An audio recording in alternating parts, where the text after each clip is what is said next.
About 10,000 earthquakes with a magnitude detectable by human senses occur each year. Most of them are harmless or even useful for the exploration of our world. But approximately 150 of them are so strong that they destroy buildings and endanger human lives.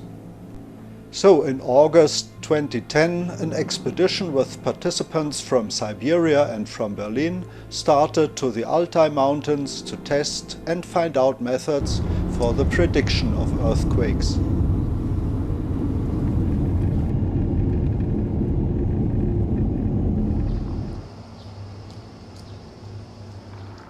The accommodation of the team is located in a geophysical station in the village of Aktash.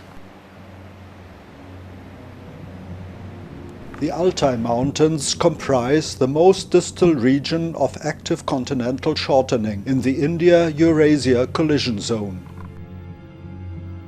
Our first trip goes to the region of Peltier. The main goal to understand connection between displacement of the fault and the seismic behavior of this area.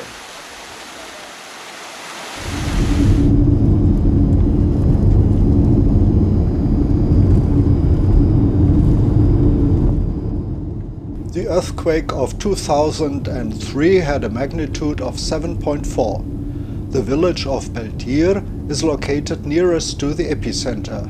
It was destroyed for the most part. However, nobody came to death.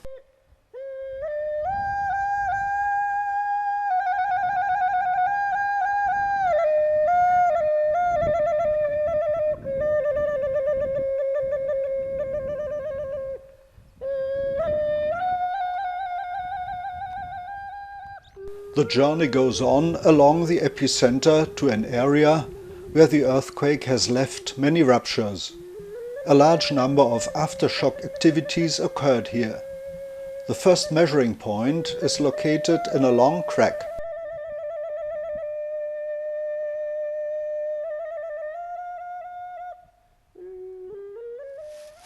We use equipment developed in our institute. This equipment allows us to measure displacement on the basis of tensiometric sensors, calibrated especially to obtain the values of displacements of the bones of the crack. There is a variety of methods to predict earthquakes. One of them is to consult the past, to register repetition frequencies. The second possibility is the seismic observation of pre-shocks, which occur increasingly before the main shock. The method we used consists of a long-time observation of the relative moving speed between the edges of a crack.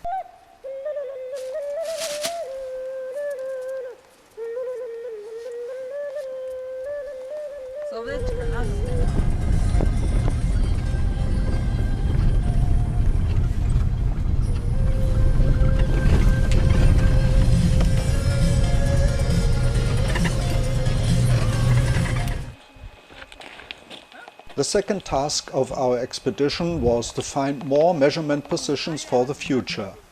Only fractures with roots in the deep rock, which are young and still active, are objects with sensible results.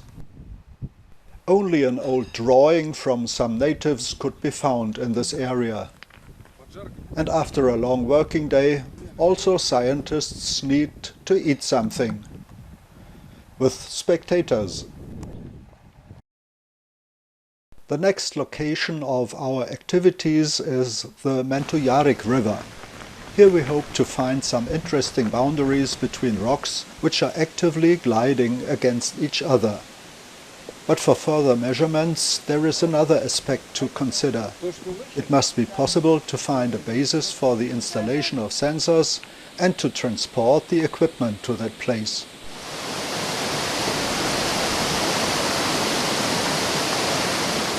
After a long walk, we found the perfect place for a future measuring.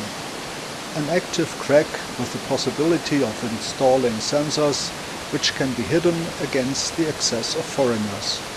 However, The transportation of heavy materials is difficult, and a smaller generator must be acquired before. So this location is noted for the next year.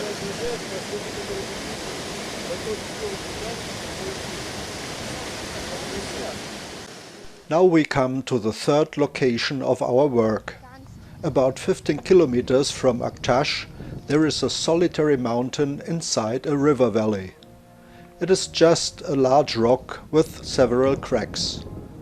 On a first tour around, it was inspected and examined by us for measuring possibilities. We found many fractures, but according to the statement of our geologist, all of them were old. So in the end we decided to choose an overhanging block with two adjacent slip lines.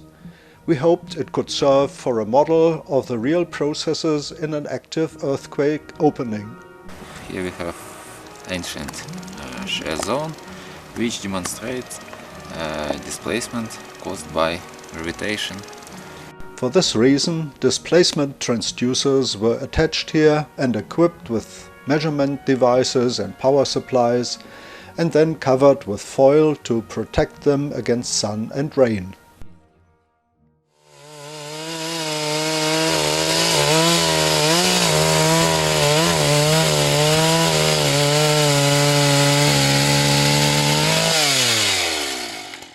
If you have a crack with mechanical stresses inside, you can observe two effects, which are also known from friction physics. First, there is a slow movement between its edges, with increasing velocity when the stresses increase. Second, an excitation of the arrangement with impacts will result in irreversible displacement jumps.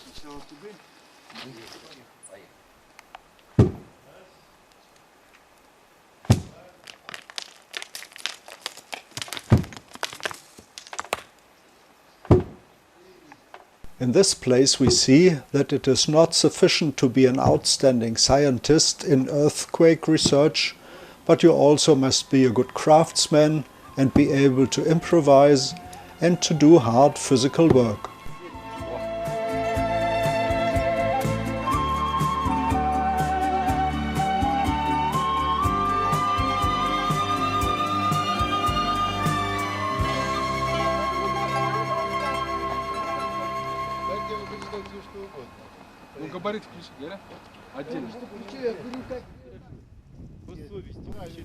Now it's our final visit to the Beltir region.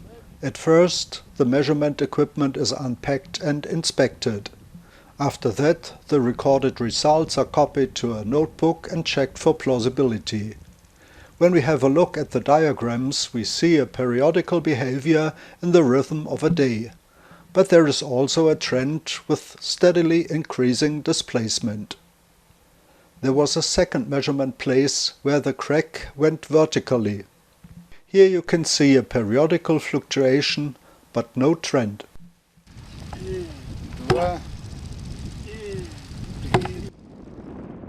In this zone also some impulse experiments were carried out in different places around the measuring point.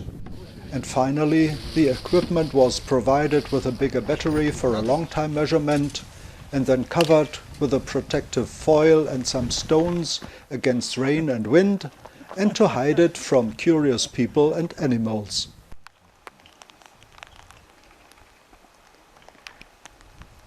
After the completion of the measuring in Beltir, now the last works at the overhanging block have to be done. Some more shock tests are performed, then the measurement results are checked and transferred to the computer, and finally the complete equipment is dismantled and taken back to the waiting vehicles.